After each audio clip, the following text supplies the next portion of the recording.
बिस्मिल्लाहिर्रहमानिर्रहीम। अस्सलाम वालेकुम। Welcome back to my channel. आज मटन सूप बनाने की रेसिपी स्टार्ट कर रही हूँ। इंशाल्लाह आप सबको पसंद आएगी। ये बड़े बच्चों के लिए बहुत बेहतरीन सूप, इजी सूप है, विंटर सीज़न के लिए, सर्दियों के लिए।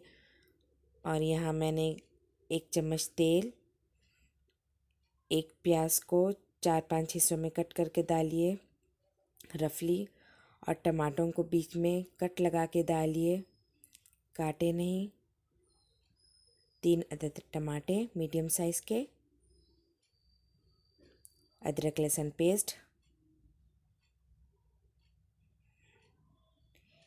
1 चाय का चम्मच, आधा किलो गोश्त, नमक हस्बे ज़रूरत, काली मिर्च 1.5 चम्मच,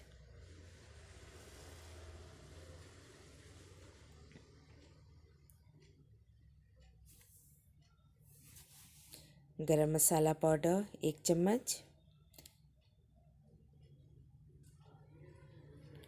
पानी 1 लीटर के करीब। इसको सीटियाँ दे दें, 5 से 6 विज़ल दे दें, या फिर गलने तक इसको चूल्हे पे रखें। सर्व करें, एंजॉय करें। सब्सक्राइब करना ना भूलें। दुआओं में याद रखिए। अल्लाह हाफ़िज़।